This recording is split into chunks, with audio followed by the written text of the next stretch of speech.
Good evening. It's Diane Sayre here. Welcome to the New York Symposium, and it is St. Patrick's Day.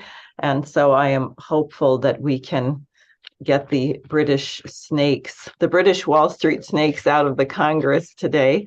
And I'll be joined shortly by Paul Gallagher, economics editor of Executive Intelligence Review, to discuss the current situation with the ongoing, actually already occurred blowout of the transatlantic financial system, which really occurred on August 15th, 1971. And you sort of have the sense, like the Webb telescope, that we're looking at events now as they're reaching us, but the cause occurred much earlier, and it was identified by Lyndon LaRouche and identified repeatedly as the insanity escalated with the repeal of Glass-Steagall, with the hyperinflationary bailouts of 2008.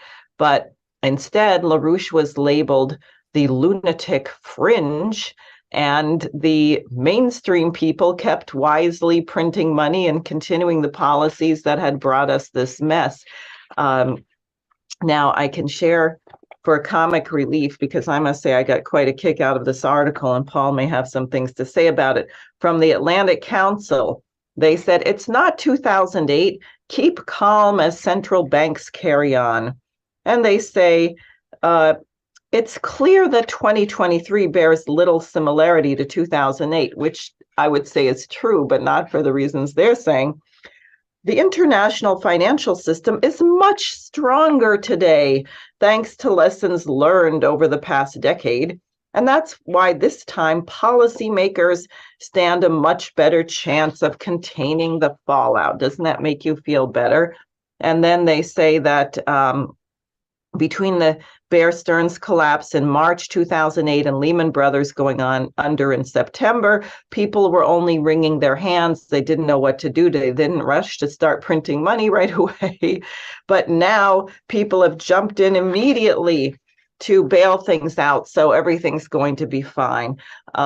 So the three first banks to go under, Silicon Valley Bank, Silvergate, both in California, and then Signature Bank in New York, on whose board sits Barney Frank, who Rachel Brown so effectively challenged in her bid for Congress in 2010.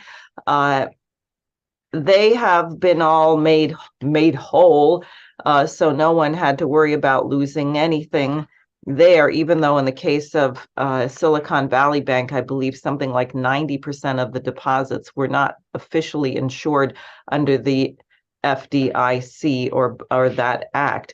So what does this mean when the Treasury Secretary and the Federal Reserve Chairman and the President can just get together and decide that they're going to issue hundreds of billions of dollars in bailout money without going to the Congress or the American people, when we're the ones who are going to be adversely affected by this, and when they are not taking any measures to address the crisis? Now, I want to just say that it is this blowout of the transatlantic system which is driving the desperation for war.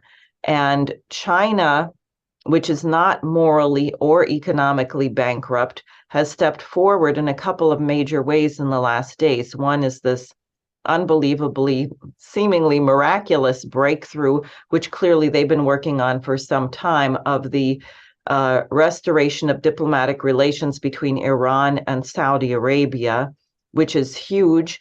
Both large, important nations, has the potential for stabilizing Southwest Asia, has the potential to greatly increasing the life expectancy of the people of Yemen. I think there are many implications of this potentially, which are very interesting. Israel has lost its partner in crime, Saudi Arabia, perhaps.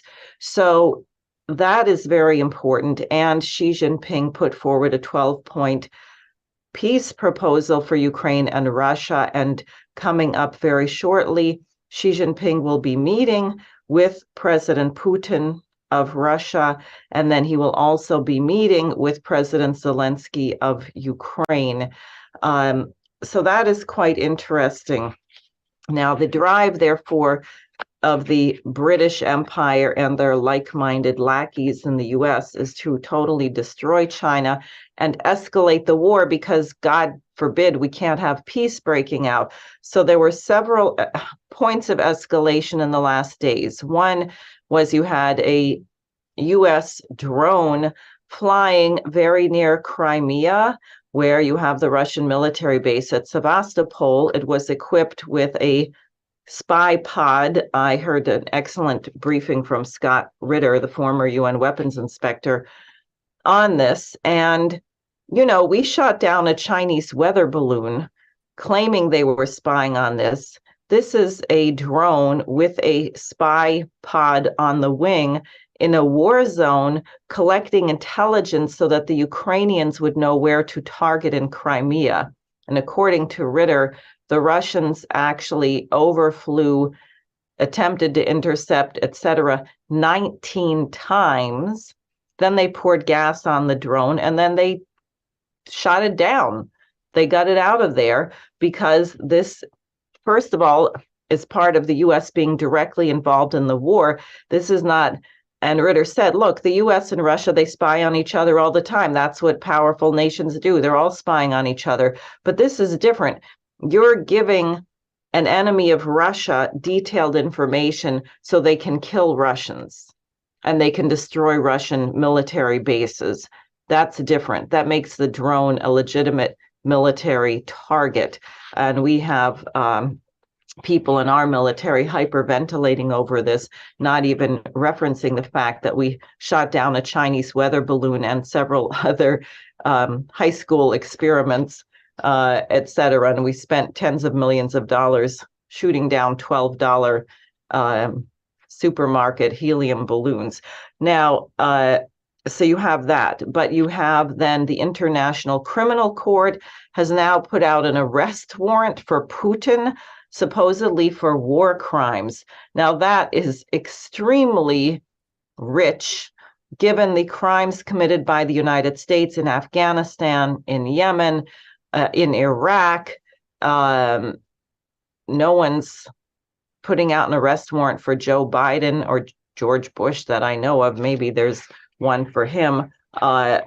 But this is outrageous in the middle of a war. And what about the crimes of the Azov battalion, the people in Ukraine who literally have swastika and Adolf Hitler tattoos, who were shooting Russian prisoners of war in the back? Remember that video? Well, the International Criminal Court is not investigating that. So this is really an outrageous double standard and designed to further escalate and provoke the situation. So I think we're in an extremely amazing moment. The work of each of us is going to make a great difference. There are a couple major events coming up that people should be aware of, or a few. One is this Saturday, there's a large anti-war demonstration in Washington, D.C. This is primarily leftists, many of whom refuse to join the Rage Against the War Machine coalition, but that doesn't mean that people in the Rage Against the War Machine will not show up to that, given that the people at the Rage Against the War Machine were actually serious enough about their commitment to stop war that they were even willing to work with people with whom they had disagreements. So that's Saturday. April 15th will be a major international conference of the Schiller Institute.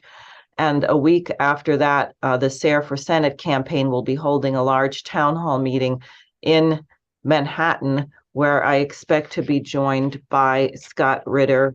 It will be moderated by Tara Reid, and the organizers, Nick Brana, Angela McCardle of the Rage Against the War Machine, will be there working on their strategy to get the war hawks, or what I would call the chicken hawks, out of Congress.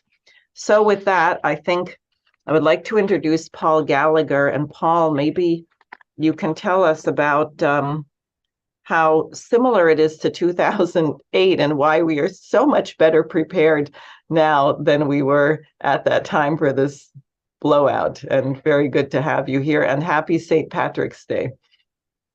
Well, thank you, and the same to you. I wore this tie to give me luck here. And but there was a very true saying by an old friend of Lyndon LaRouche, Fred Wills, the former Guyana foreign minister, who said, whoever made up the phrase, the luck of the Irish, had to be British. And I think that's definitely true. Um, but anyway, to our topic at hand, um, this issue of difference between '07, '08, and now uh, leads me directly to what I want to start with. The question obviously is why the people you are all hearing dozens of reasons why these banks have started to fail, and the Credit Suisse in Switzerland is in the process of failing. Clearly, it's only a question of how quickly it is failing, and that is going to lead to considerably more than the questions that have been raised so far. That's going to lead to contagion into all of the biggest Wall Street and London banks. Um, so the question is, why is this happening? And I don't think you've heard in all the dozens of explanations and reasons and so forth, what I think is the actual reason. In 2008, so really starting in late '06 through 2008, we had a building and eventually devastating financial blowout, which then caused a very deep recession in 2009, the beginning of 2010, what was called the Great Recession.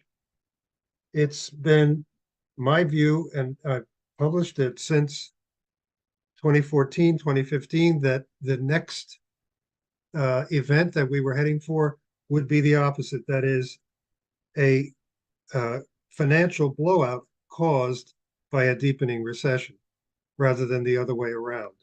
That the recession was going to trigger the blowout.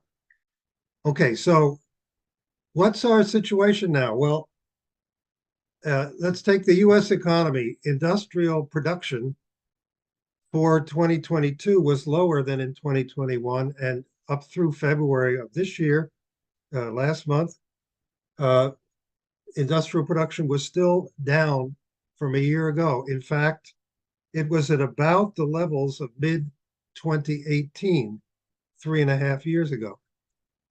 Manufacturing output for the US economy was down for 2022 in absolute terms, also through February of this year, and also in this case, somewhat below the level of 3.5 years ago in mid 2018. If I'm right, am I talking 4.5 years ago?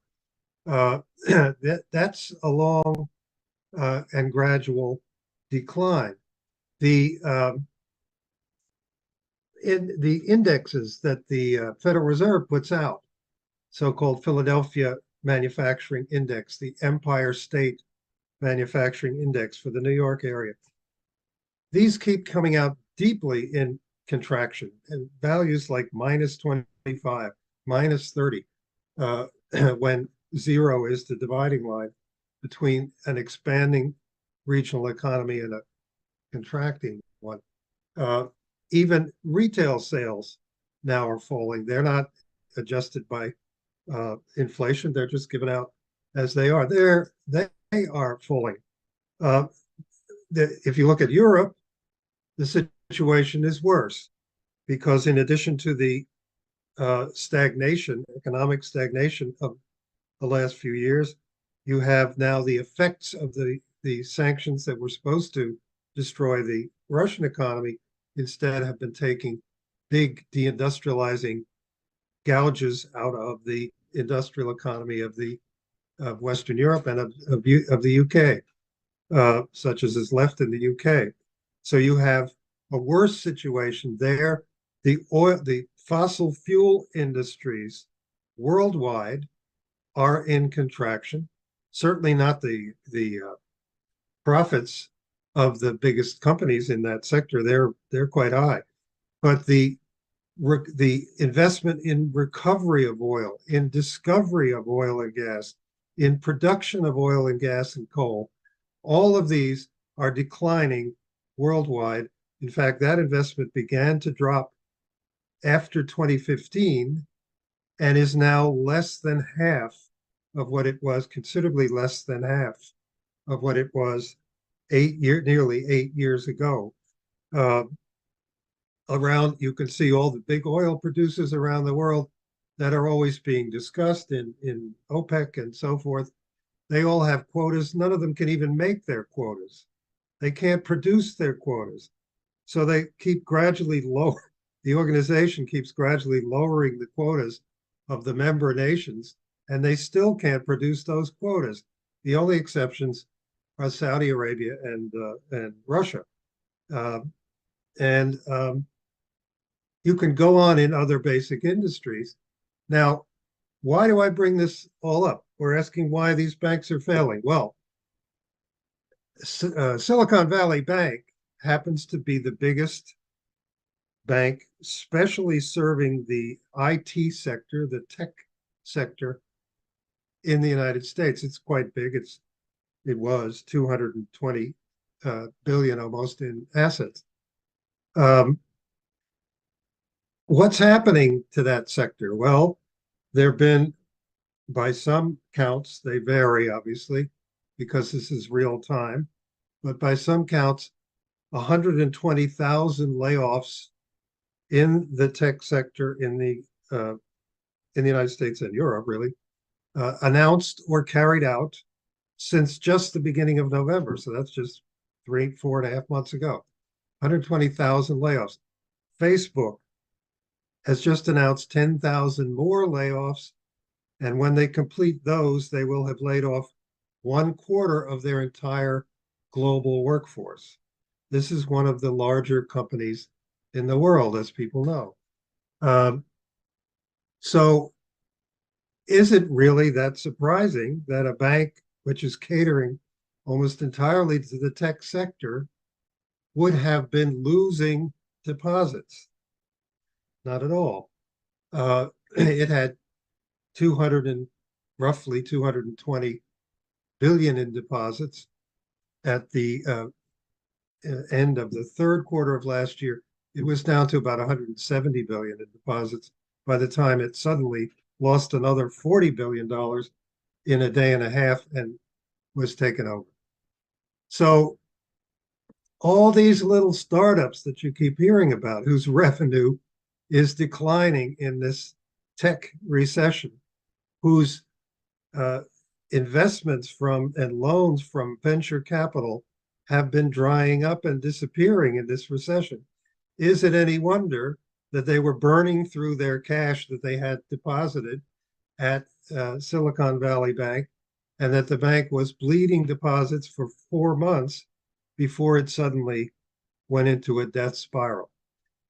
No, this is the gathering recession of the transatlantic economies, which is taking out banks. Uh, there's various immediate mechanisms by which this happens, but this is why it is happening. This bank, at a certain point, finally was forced to try to sell some of its assets, which had been devalued by the policies of the Federal Reserve Bank. And when it tried to do that, it was socked with a significant loss in selling those assets. That made people realize that there were a lot of unrealized losses in the rest of its assets, which if they started to sell them, they would take more losses. And then the slow run became a very rapid run. So this is the recession, the deepening recession, which claimed this bank and is in the process of claiming now another similarly tech-oriented bank, the First Republic Bank in San Francisco. And then you have these crypto-oriented banks. Now, it's not hard to explain what the problem is there. People going into this bank with cryptocurrencies and making deposits, they may as well be going in with their show dog and saying, my dog is worth $500. So he wants to make a deposit here. and maybe you can make a loan on the basis of that deposit. You may be committing a fraud, but at least the dog is not, you're not claiming that the dog is a cat, which is on the order of what's going on with the cryptocurrencies. I mean, do we need more evidence than we have with the FTX debacle to see that if a bank is accepting this kind of thing as a deposit and then making loans on it, that it's going to, that the same crusher that has knocked down all of those cryptocurrency exchanges and companies and all of the values of those cryptocurrencies, the same one is going to crush those banks. And like Brutus said in the Julius Caesar play of Shakespeare, if there be any here who have large cryptocurrency deposits in their banks, then him and her have I offended, and intentionally so, because this process is going to blow out the system.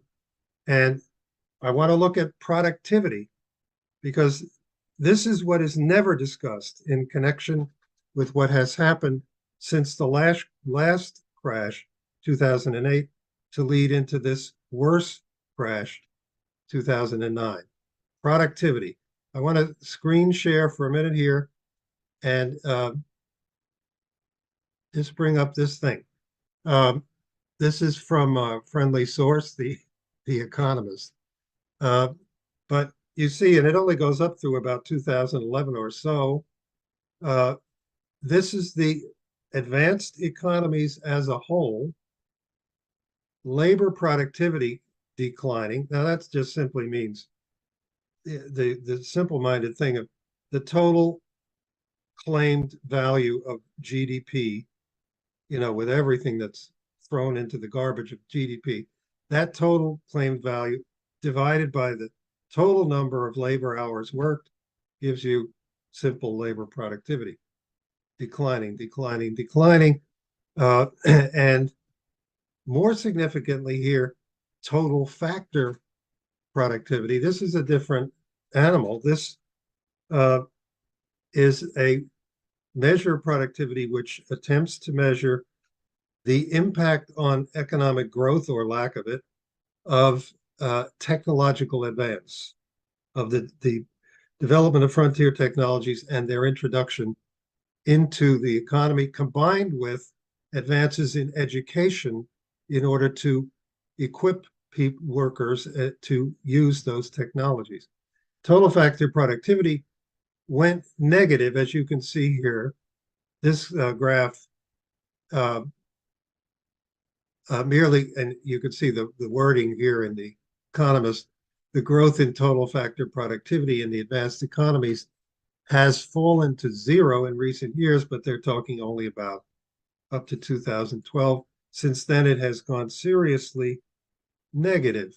And this, combined with the deepening economic recession and the policy of war and sanctions and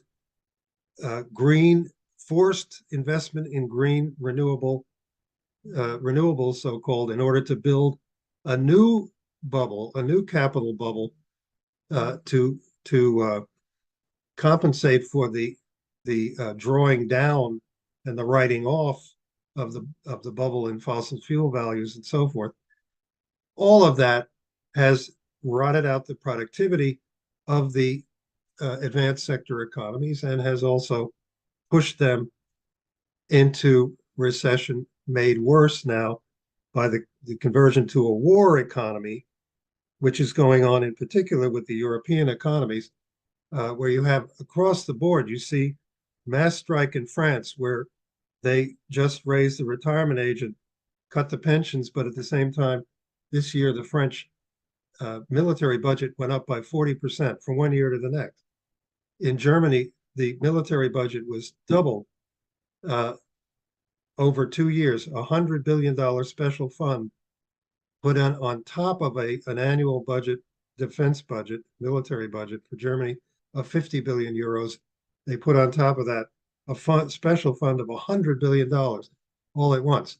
This kind of shift to war economy at the same time, austerity against households, austerity against industries, which are not directly involved in war production. This is deadly to eventually to banks. Now, why is that the case? Because this period since the last crash, which of course, as you know, has been accompanied with zero interest rates. The central banks have been setting zero, sometimes even negative interest rates during that entire period, and generally printing money like hell. What that does is it drastically increases debt in the advanced economies at the same time as it discourages productive investment. It encourages speculative investment. It discourages productive investment. Why? If you have zero interest rates and you have money being printed by the central banks so that the big Wall Street, London, and Frankfurt banks are full of capital, then what can you do if you are a hedge fund operator or if you are running a trading desk at a bank? You can put up $1 million and borrow 10. And with that 11 million or 11 billion, whatever it is, you can then make a whole series of bets which are leveraged 10 to 1. And since you're shrewd and prudent, of course, you also then make the same volume of bets in the other direction. If you first buy a lot of swaps on the basis that interest rates are going to go up, why then you turn, and even though you're sure they're going to go up, you turn around and you buy a lot of swaps in the direction that you're sure they're going to go down. So, and you're able to do this because you're borrowing all of this this money to invest at nearly zero interest. So then your bets turn out to be totally wrong. In a situation such as the Federal Reserve has created in the last year, you suddenly find yourself completely on the wrong side of what you were sure were the right bets about where interest rates were going. So you're wiped out on that side. But you say, well, but I have all these other bets in the other direction. So they've all doubled. So really, I'm fine. Well, then along comes your lender who loaned you this 10 to 1 leverage and says to you, well, we have to cover our losses. You must sell all of those successful bets you just made. You must sell them all. Let us have the money. That will settle this side. You now have nothing, right? And that is what you call reverse leverage, which goes into effect if speculation has been fed by this long lasting zero interest rate policy. And then all of a sudden, the policy has been reversed. Just a couple of things. Paul, Yeah. can you just explain what gives them the authority? Why do they get to come to you and tell you to sell? Because they're your broker or because there's a risk or what? Because you owe them $10 million. Because you borrowed. You were only in it for 1 million. You owed them 10. You thought you were making the money on their 10. But since you lost a lot of money on their 10, they come and get it from the bets that you made, which you were successful in making. And so you have to give them that. You have nothing left. This reverse leverage has been created all over the place by the policy of the Federal Reserve standing in for the other banks. You know, they're doing the same thing. The Federal Reserve is it's been like a feral monster in creating this dynamite. You could call it the Federal Reserve instead of the Federal Reserve. It's just for the last year snarling at all of this speculation, and at the same time snarling at all of the honest securities, including U.S. Treasury securities, and cutting down their value by raising their interest rates. So people find themselves in these leveraged people, I say, banks, bank trading floors, hedge funds, speculators find themselves in this leveraged reverse leverage situation, and they lose money and banks get into trouble. That happened with Silicon Valley Bank, not because of anything really it did wrong, but because its capital was heavily invested in U.S. Treasury securities, which is traditional in the U.S. banking system. But SVB was really heavily invested in them. And the Federal Reserve's sudden dramatic raising of interest rates from 0 to 5% nearly uh, meant that those were all devalued, and the bank was in trouble. So here's the other thing that happens. I could show a chart of the debt itself. This is interesting because here you see essentially most of that period. I just happened to grab this. This is based on international, the Institute of International Finance, the Bank for International Settlements, and the IMF data. And that productivity data also, by the way, came from the IMF.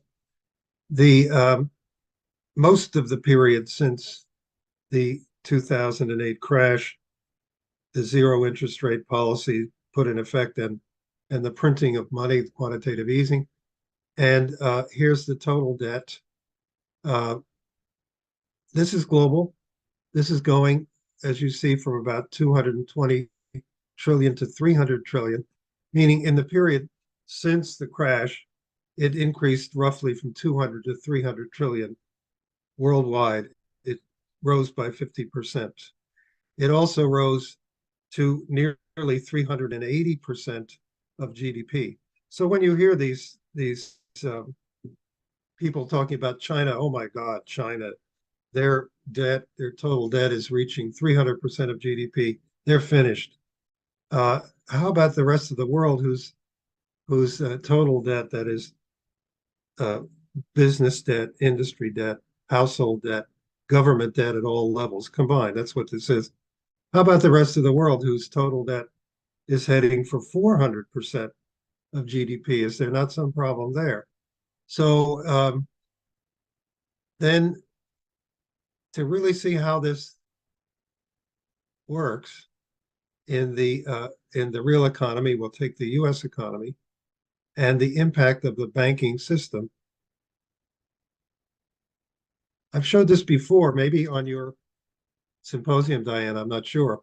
But of course, your symposium is a lot more audience, I think, since the last time I was on it. So here is the comparison, sort of decade by decade, based on the data of the Federal Reserve's monthly Form H8, comparing the deposits in the entire U.S. banking system to the loans in the entire U.S. banking system. Roughly equal in December 97, roughly equal in December 2007. Suddenly deposits about 25% more than loans in December 2016, and in December 21, just loans, the total mass of loans equaling just 58% of the total mass of deposits, which, as you see, has grown by 6 times in that period of time. Now, a lot of these loans may very well be going to financial firms which are going to speculate with them. So it's not as if this is all productive lending, but this is lending. This is at least what commercial banks are supposed to do. And it's commercial banks that have deposits. So these are the deposits of the commercial banks of the United States, all of them. But what about all this other 42% of all the deposit? What is that backing up? That is backing up highly leveraged speculation. So this is what Glass-Steagall was all about. This is what the elimination of Glass-Steagall led to, with the deposits of the banking system. And if you boil this down to just, if you took away the 4,500 community banks and boiled it down to only the Wall Street banks, the biggest bank, the Big 12, let's say, the big Wall Street banks and the so-called major regionals, then you wouldn't have this ratio. You'd have less than 50% loans accounting for less than 50% of the total deposits in those banks. So what does this mean? It means that the zero interest rate policy, you notice Glass-Steagall was abolished around here. By this time, December 97, it was abolished. There was not an instantaneous effect. There was an effect which was fueled, which was driven by the zero interest rate and quantitative easing money printing policy, which enabled the big banks to generate huge volumes of deposits, which were being used in speculation. And this, since you're looking at the entire US banking system here, you're effectively looking at the entire US economy. And you're seeing the swash over to speculation from the crash of 2008 until now. So all that was needed, in 1979 and 80, Paul Volcker famously or infamously raised interest rates very suddenly to 20%. But he raised them in that one year from 10% to 20%. And in fact, the year before he took over, they had been at 13%. This is what they call the prime rate. So he doubled them. Now, 20% seems extreme, and it is, and it caused a deep, deep recession in the US economy at that time. But since we'd had from 2008, 2009, up until just a year ago, we'd had more than a decade of effectively zero or negative rates and printing of huge volumes of money, especially since 2019, huge volumes of new money by the Federal Reserve. They didn't have to raise interest rates from 0 to 20%. It was clear already easily a year ago that if they just raised them to the range of 5%, that was going to trigger bank collapses. It's exactly what's happening. And this is the beginning of what we're headed for. We can't forecast it bank by bank. We can certainly look at Credit Suisse over there. Credit Suisse is effectively a hospice, a patient who has been in hospice for 2 years and somehow is still alive. But at some point soon, that is going to come to an end. And as I said, there is going then to be contagion. There are huge exposures to the derivatives held by Credit Suisse among the various Wall Street and London banks and the French banks in particular, and they are going to have troubles as a result. And what the overall process, which we're already seeing, is that there's an increasing, what they call it, interbank lending stress. That nice phrase was used by Reuters in an article 3 or 4 days ago.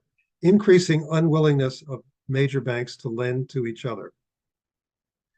This happened already in 2019 in September, and the Federal Reserve had to leap in there with instant liquidity loans, which very quickly were running $100 billion every night. They were overnight, but then they were for a week, then they were for a month, then they were for up to 90 days, and they were still lending $100 billion in liquidity essentially every night. Then they said, oh, hell with this. And they instead went to QE5 and started printing the money and shoveling it out to these banks. And that led to the biggest money printing spree by far ever seen in banking history from the end of 2019 up until and well into 2022. So they didn't have to raise interest rates to 20% or even 10% to start to destroy that. And they have done it. They've done it at roughly 5%. And believe it or not, I think that the Federal Reserve next Tuesday and Wednesday, when they meet, will raise interest rates again. Because this is also geopolitical. It's also a question of showing down the Chinese yuan, the Chinese renminbi, which because of the policy of decoupling from China and trying to destroy the economies of Russia and of China as well, or at least the high technology parts of the Chinese economy. This has led to the emergence of discussions among many nations, the BRICS and many other nations, of a new monetary arrangement, a new set of treaties. Now,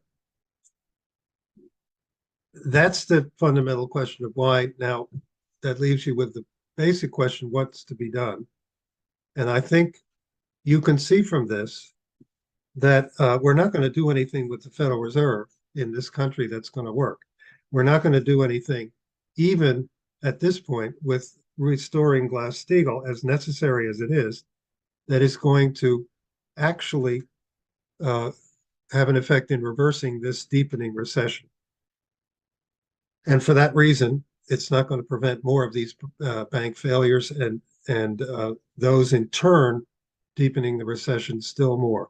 What we need to do is exactly what Helga LaRouche, and I completely agree with Diane's statement that was released a couple of days ago, and even more so with Helga's statement, which emphasizes right at the beginning that the only way to deal with this is the generation of a lot of new, productive, high technology investment credit, and directing that credit in particular to infrastructure, and especially to the infrastructure of the developing countries, because that is where the productivity of the world economy, which has been so driven down through this process, that is where it can be raised up, along with raising up food production, along with raising up electricity production, along with raising up all of the elements which go into longer lifespans and go into higher living standards.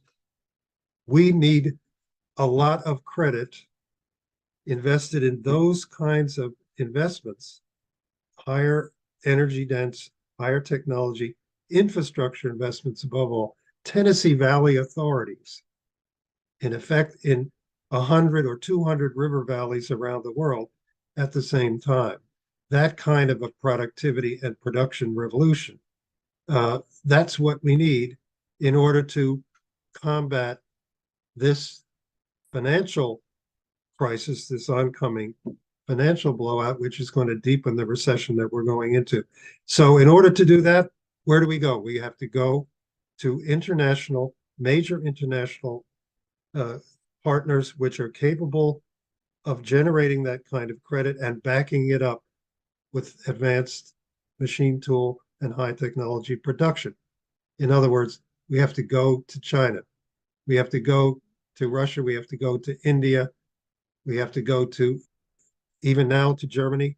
We have to go to Japan. But that, above all, must include going to China, which has its global security initiative and also its global prosperity initiative, its Belt and Road initiative, which we need to go to. Helga called for an international conference. That means stimulating one, that get elected officials in the United States to call for one in which these kind of credit arrangements can be made. We need the formation through such nations of an international development bank of the kind that Lyndon LaRouche already outlined and very successfully presented to the non-aligned nations movement in the middle 1970s. That kind of international development bank has to be created very quickly to generate that kind of credit and that kind of production. And in particular, to raise productivity. That's the only way to deal with runaway inflation. It's the only way to deal with the recession we're going into. So I think maybe I've gone over time. I was hoping to be interrupted more, but that's what I wanted to make clear. Good. Can you stop sharing? Oh, Screen sharing? sorry. Yeah. That's okay. That's okay. No, well, just one obvious question from what you were just, those charts, because I'm sure people look at that and say, well, if we've lent out so much less money than we have deposits, what is the risk? And you said the derivatives, but I think it might be helpful for you to clarify that further. And also, what, we need an international conference, clearly. We need to return to fixed exchange rates and massively increase production. What do you do in the short term when everything's going crazy? Like you heard the report from one of our friends whose bank has nothing to do with Silicon Valley Bank, or so he thought. It's one of the big fives, but he couldn't do electronic transfers because it turned out that somehow the money went through Silicon Valley Bank, even Mhm. though, it just seems there's so much potential for real chaos. So I'd like to know a little bit more about how and why that works, and then also how to stop the hemorrhaging in the US among banks. Because it seems to me with this kind of chaos, you literally could wake up one morning and discover, as one of my friends said once, you stick your ATM card in the machine and a little Pac-Man face comes on and sticks its tongue out at you, where things that you thought were going to work just suddenly stop. Well, the deposits that growing mass and share of deposits that were not, let's say, not being loaned, uh, not taking part in loans or leases to the real economy, they're encumbered nonetheless. Those deposits are being used as the basis for speculation. That means they're being used in many, many different ways as collateral for Now, speculation. Glass-Steagall would prevent that, right? If they, Glass-Steagall would prevent it in the first place by meaning that the banks which take deposits cannot engage in broker-dealer activity and similar speculations. Therefore, they've either got to loan their money out or they have to simply uh, deposit it in cash-like instruments. And they're much better advised to lend it out. In fact, Silicon Valley Bank partly had a problem because they had deposits, even though the deposit base was shrinking for months. Nonetheless, they had less and less opportunity to invest it. Again, you've got a shrinking and recession-bound IT sector, and that's what they're serving. So they were continuing to put those deposits into long-term U.S. Treasury securities, mortgage-backed securities, other long-term things like that, which were getting devalued like hell by the Federal Reserve raising them. So that really hit them. But we also have to keep in mind.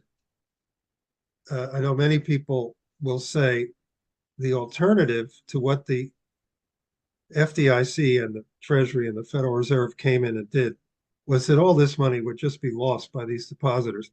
That's a fable. That's a fable. The way the FDIC is supposed to work in a case like this is it takes over a bank, it pays out insurance, 250,000 limited insurance. It then takes the bank's assets and sells them, takes the proceeds of the sale of the bank's asset and distributes it among the depositors in proportion to the depositors' deposits. So whereas, I mean, just take the figures. They maybe covered 10% or 20 billion of the deposits with the standard FDIC insurance. They had 200 bill, that's the liabilities of the bank. Deposits are liabilities of the bank. Right. That's the, then you have the 200 plus billion in estimated 211 billion when it failed of assets of the bank. Well, if the FDIC could take those assets and realize from them another 80 billion by selling them out of their apparent market value, which was overstated, of 210 billion, then they could have paid the depositors almost 80%, between 80 and 90% of their total deposits. It would have been a different situation. In addition, no bank came forward to buy this bank. Now, if you compare it to what happened to Washington Mutual in 2008, that was a bigger bank than Silicon Valley Bank. It failed, and that was in the midst. That was in September, early September 2008. That was weeks before Lehman detonated the whole thing. So it was not in a good situation. Right. But that bank was sold to JP Morgan Chase. Now, what does that mean? JP Morgan Chase didn't pay anything for it, but it means that JP Morgan Chase now has the deposits and honors the full deposits. So we have here, so that depositors do not lose their deposits in that event. Those are the ways the FDIC tries to work. It remains to be explained why the FDIC has not sold any of the assets of SVB, nor has it tried to, or at least not successfully tried, to sell them all, to sell the assets of the bank as a whole to another bank. Why do you think that is? I think the other banks are probably hold back the same reason they're holding back from interbank lending. But that should not have stopped the FDIC from taking individual deposits case by case and selling them. I believe they would have realized a good deal from selling those assets, but I'm not privy to their internal charts and conference calls, so I don't know that for a fact. But it is definitely not the case that the choice was either make everybody 100% whole, or they were going to lose everything they had over $250,000. That was not the case. That's interesting. Now, what about the $2 quadrillion in the so-called everything bubble? What do you do with that? Well, that is you replace it with new productive credit. That's all you can do.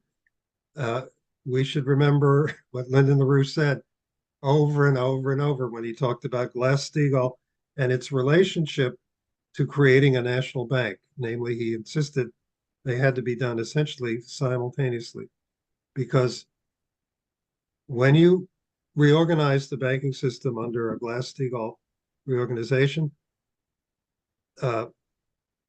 assets disappear, debt disappears, it's written off. There's a very interesting press conference that Franklin Roosevelt held in early April of 1933, before Glass-Steagall was passed, but it was in the process, and we had the bank holiday, and they had audited the banks and written off a lot of these unsound investments. And Roosevelt said, I think we've made a hole in the credit of the economy. And he said, I think it's about $4 billion. We're going to have to fill that hole. Well, along came the Reconstruction Finance Corporation and the other agencies, which extended productive credit, especially for infrastructure, to employ people, to increase productive employment and to increase productivity. And that total factor of productivity, technological productivity that I was talking about, it grew more rapidly, according to the Bureau of Economic Research. It grew more rapidly in the 30s and 40s during Roosevelt's terms than at any other time, even including during the Apollo project and so on. So that gave people in place of the assets which have been lost, and they had. I mean, the people who lost their savings before Glass-Steagall and deposit insurance, they weren't retroactively made good. They lost their savings, and there were losses in the economy. What they were replaced by is electricity in homes and farms all over the country, which had not been there before. Productive employment, bridges, tunnels, irrigation, flood control, agricultural productivity zooming up. This is what, that's the only thing you can do about this, the collapse of this debt bubble, which has got to collapse and is, courtesy of the Federal Reserve, it is collapsing now. The only thing you can do is replace it with productive credit. And at this point, because you've got to back up the productive credit with the ability then to produce those elements of that modern infrastructure and so on. And here's where the United States has really fallen down. You've got to go and do it in partnership with a country like China, above all, like China, which is a world champion infrastructure producer and high-speed rail producer and many other things, because that's how you're going to back up that productive credit which you're issuing. But you have to, that's really the only answer here. There's no answer in the financial world to what's happening in the financial world. It doesn't work that way. Well, it's interesting because what you see is that it really does depend what your credit is invested in, because when you talk about building infrastructure, everyone says, right, well, how are you going to pay for it? Well, how are you going to pay for it? Where it's something that actually generates real growth and pays for itself many times over. Ironically, you don't hear people saying, how are you going to pay for it when they bail out AIG or, somehow nobody asked, how are you going to pay for it when we start bailing out all of these banks? But they think that building infrastructure is a debt, when in a sense it's the opposite. I mean, it's a temporary debt, but it's actually funded by a product, by something that comes out the other side of your debt. Yes, and we're fortunate that at least we've seen that now a few people, elected officials, who say when they see the proposal to completely arm with the most modern arms of all kinds, train, provide intelligence to it, and every other way guide the Ukrainian armed forces. A few of them are beginning to say, how are you going to pay for it? And that's part of the, receptivity to the anti-war activism and the anti-war demonstrations that we've been participating in, and another one we're going to be at tomorrow. I mean, one of the things that I really think, well, there are two things that I think we should work on jointly with China. One is the reconstruction and development of Haiti. Now, Haiti, I mean, they hardly have a government at this point, but they've been ordered by the State Department and therefore insisting on recognizing Taiwan instead of China. But it's in our hemisphere, basically, it seems like it's really criminal to leave it like that. The other is the question of Puerto Rico, where I know I guess my understanding is people are sort of evenly divided about whether they want to become a state or whether they want to be independent. It seems completely untenable to have them as this kept protectorate run by a financial control board. But those seem like two areas where we could work with China to completely transform the place. What do you think about that? Puerto Rico, I did some interventions in Washington after Hurricane Maria, and when the Puerto Rican Financial Control Board was being rammed through here, and also tried to get some understanding of the economy there and what could raise economic production and productivity there the fastest. And that was a real classic example of the refusal to identify productive investments and to create an institution reliably monitored by the US government, because Puerto Rico is part of the United States, create an institution which would make those investments and which would ensure that those investments were made not in a corrupt fashion, but in order to actually create, for example, a railroad, a ring railroad around the entire island with north-south railroad lines within it. There's no railroad in Puerto Rico. There's no railroad track, period. You just don't get around that way. They have the beginnings and some of the development of a world-class and very deep port on the southern coast of Puerto Rico, which is literally right smack on the passage from the Straits of Gibraltar, coming out of European economies, to the Panama Canal. There's a name for that passage, and right now I'm having a senior moment and forgetting what it is. Begins with an M, but it's had a name as a passage in maritime terms for a long time. To have a modern, large, deep water port with a back of the port which is fully developed, that is a cargo handling back of the port which is fully developed, to have it right in that place would be tremendous for the economy of Puerto Rico. It would be not only, it could take the biggest Panama Canal going ships. It could not only take that route, but it would also then feed into ports down the South American east coast of South America, Venezuela on down. It would feed even up into Baltimore and into the New York and Elizabeth port in New York. It would be a major transshipment port for the entire Western Hemisphere.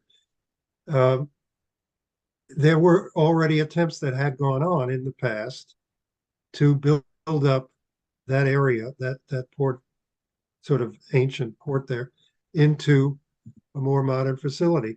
That could have been the focus, along with rail development and power. Everybody knows Puerto Rico needed modern electric power. Could have been nuclear, could have been fossil fuel power, but modern power. That kind of investment would have to go through a well-monitored federal institution created for the purpose in the United States. But it could much more easily be done in conjunction, in collaboration with the other nations, which would benefit from having that infrastructure there, and which would be doing it also for simply in order to benefit an impoverished and really oppressed, from the standpoint of rights, citizens' rights, oppressed area of the world. So, and they would be able to back it up and build the rail and so forth, which we in the United States don't really do anymore. We don't build track, we don't build rail sets. We still build some tractions, but not much. So we couldn't do it, but in partnership we could. That's exactly the kind of thing that replaces speculative debt in that huge bubble, which is now going to go down, which is already going down. Well, thanks. It becomes, the more you start working through this, the more it becomes very clear how misplaced people's value is in money. Because as soon as you start measuring things in terms of how high the stock market is or how much money you have, you're suddenly off the course of reality. Whereas if you look at the question of the power of production, man's power over nature, man's ability to produce, then that's where you get actual growth. And the money itself is merely a tool. It's an instrument of credit to allow you to transform the existence of the human species. But I have a feeling today we act as if this is some divine nature, that human beings, I sort of have a horrible image. I don't know if you've seen there's some kind of fly that lays its eggs on a tomato worm. It looks horrible. Yeah. But I feel like people think they're like these little blobs, these little eggs stuck to this, financial thing. Is it called a hedge fly? I don't know. Not familiar with it. But yeah, that's the point. And national banking gets restored in the process, we hope. If Joe Biden, as he says now, he's getting tough, he's a real Irish tough.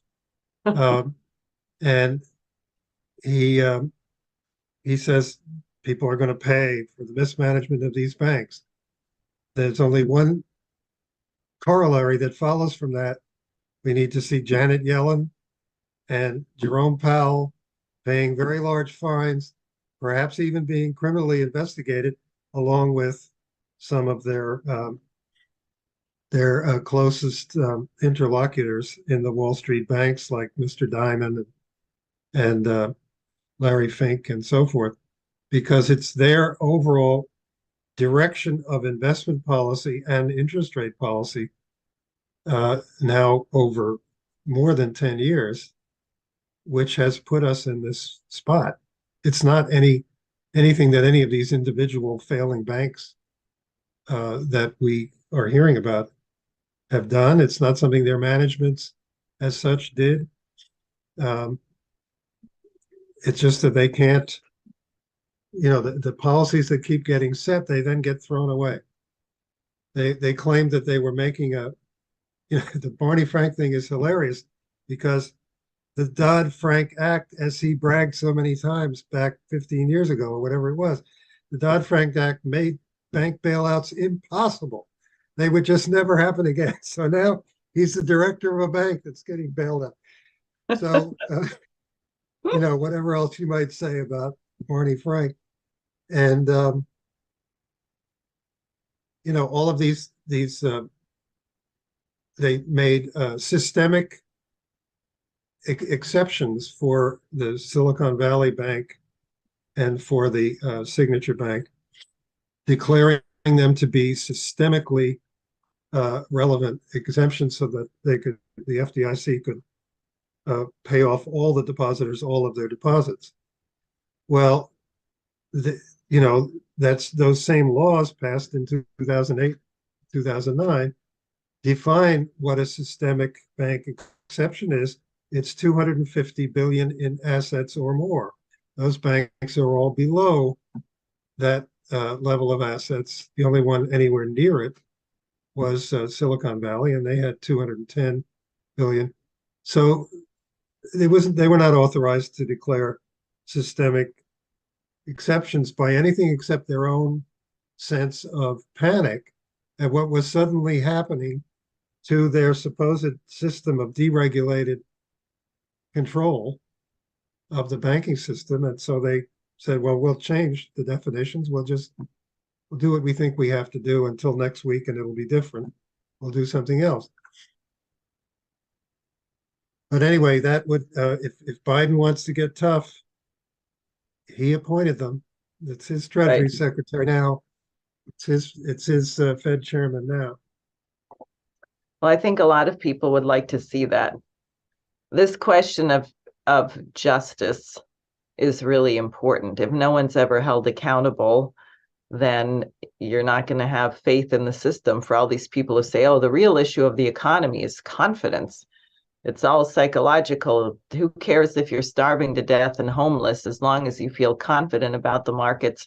Well, I think people would feel very confident if some people finally started being put on trial and going to jail for what they've created.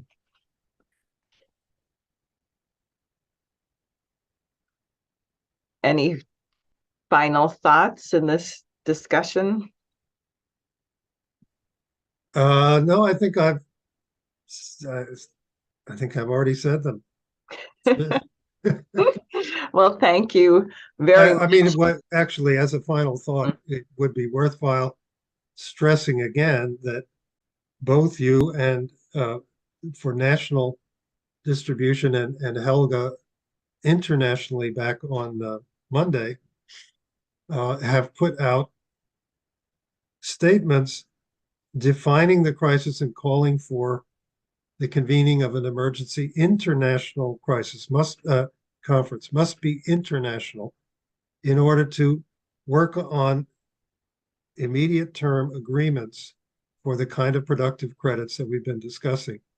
To do that, and she broadly points to the 4 laws of Lyndon LaRouche from 2014, enact Glass-Steagall again, create national banks in Hamiltonian banks in every important country at least, and eventually in every country, and issue credit for high technology, high energy flux density, transformative investments in economies, and have them led by those of space exploration and of the development of plasma technologies and fusion energy. Those things remain the guideposts for putting productive credit in the place of all this collapsing debt. And those statements are now out around the world. Many people are indicating their agreement with them, signing on to them. So I think we should direct people to the Schiller Institute website to see Helga's statement. I think it is called Reorganize the Bankrupt International Banking System, and yours, which is on your own website. Right, they both are. And I know we'll have teams getting those statements both out tomorrow with the anti-war rally in Washington, D.C.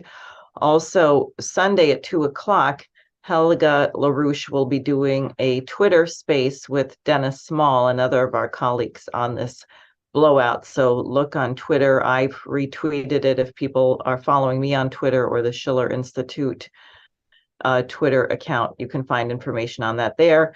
Again, April 15th, International Schiller Institute Conference, April 22nd, SARE for Senate Conference Town Hall in Manhattan. And last but not least, for anyone who wants to know what you should do with your money, donate to my campaign. That will help to get this done, and subscribe to the Executive Intelligence Review news service, for which Paul has served so well as an editor. And I'd like to thank everybody for joining us this evening. And with any luck, we will see you again next Friday.